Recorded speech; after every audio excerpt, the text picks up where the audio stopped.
Subscribe गर्नुहोस् Nepali technical गुरुजी YouTube च्यानललाई र बेल आइकनलाई प्रेस गर्नुहोस् हाम्रो लेटेस्ट टेक्निकल भिडियोहरू सबैभन्दा पहिला प्राप्त गर्नको लागि।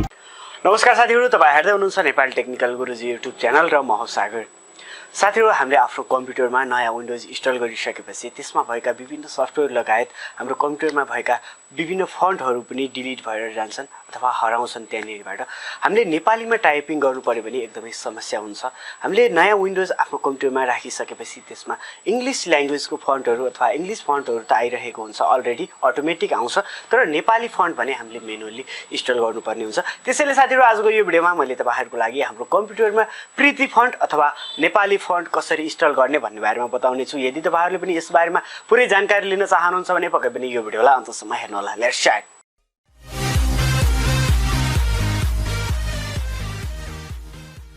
अब साथीहरू, हाम्रो कम्प्युटरमा नेपाली फन्ट अर्थात् प्रीति फन्ट इन्स्टल गर्नको लागि तपाईँले आफ्नो कम्प्युटरमा भएको वेब ब्राउजरलाई ओपन गर्नुहोस् र यहाँनिर गुगल सर्च बारमा गएर टाइप गर्नुहोस् प्रीति फन्ट भनेर। अब यसलाई सर्च गर्नुहोस्। तपाईहरुले यहाँनिर देख्न सक्नुहुन्छ डाउनलोड प्रीति नेपाली फन्ट भनेर यहाँनिर देख्न सक्नुहुन्छ।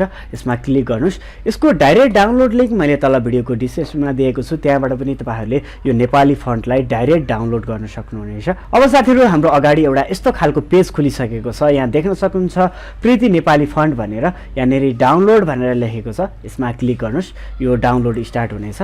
यो धेरै एमबी को छैन, मात्र 0.4 एमबी को छ साथीहरु। अब तपाईहरुले यहाँनिर देख्न सक्नुहुन्छ हाम्रो डाउनलोड स्टार्ट भइसकेको छ र यो डाउनलोड पनि कम्प्लिट भइसकेको छ। अब यसलाई मैले कसरी इन्स्टल गर्ने भन्ने बारेमा बताउने छु। ओके, हामी यहाँ सब फाइलमा यो डाउनलोड फाइल हेर्ने छौं। अब तपाईहरुले यहाँनिर देख्न सक्नुहुन्छ प्रीति भनेर, यसलाई डबल क्लिक गर्नुहोस्।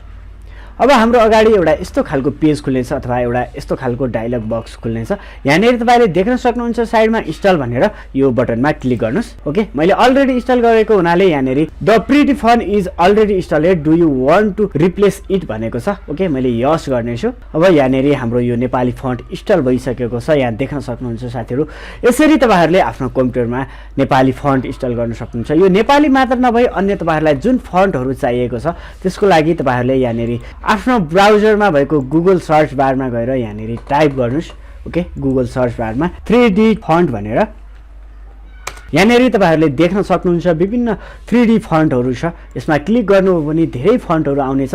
यसलाई आफ्नो कम्प्युटरमा डाउनलोड गर्नुहोस् र अगाडि मैले जसरी प्रीति फन्टलाई इन्स्टल गरेको थिएँ त्यही तरिकाले तपाईहरुले यी यस्ता विभिन्न फन्टहरूलाई डाउनलोड गर्न सक्नुहुन्छ। यहाँ देख्न सक्नुहुन्छ धेरै स्टाइलिश फन्टहरू छ। तपाईलाई जस्तो खालको फन्टहरू चाहिएको छ गुगलमा गएर सर्च गर्नुहोला र डाउनलोड गर्न सक्नुहुन्छ। र केही फन्टहरूको डाउनलोड लिंक मैले तल भिडियोको डिस्क्रिप्सनमा दिएको छु, त्यहाँबाट गएर पनि तपाईहरुले डाउनलोड गर्न सक्नुहुनेछ। आशा गर्छु साथीहरु पक्कै पनि तपाईहरुलाई यो भिडियो मन पर्यो होला। हस् साथीहरु, आजको लागि यो भिडियो यति नै। यदि तपाईहरुलाई यो भिडियो मन पर्यो भने लाइक, कमेन्ट र आफ्नो साथीभाइमा शेयर गर्न नभुल्नु होला। र कोही साथीहरु हाम्रो च्यानलमा नयाँ आउनु भएको छ भने पनि हाम्रो च्यानललाई अवश्य पनि सब्स्क्राइब गर्नु होला र साइडमा भएको बेल आइकन प्रेस गर्नु होला। यदि तपाईहरुले हाम्रो च्यानललाई सब्स्क्राइब गर्नुभयो भने हाम्रो च्यानलबाट आउने यी यस्तै विभिन्न नयाँ टेक्निकल भिडियोहरू सबैभन्दा पहिला हेर्न सक्नुहुनेछ। हस् त, नमस्कार, जय नेपाल।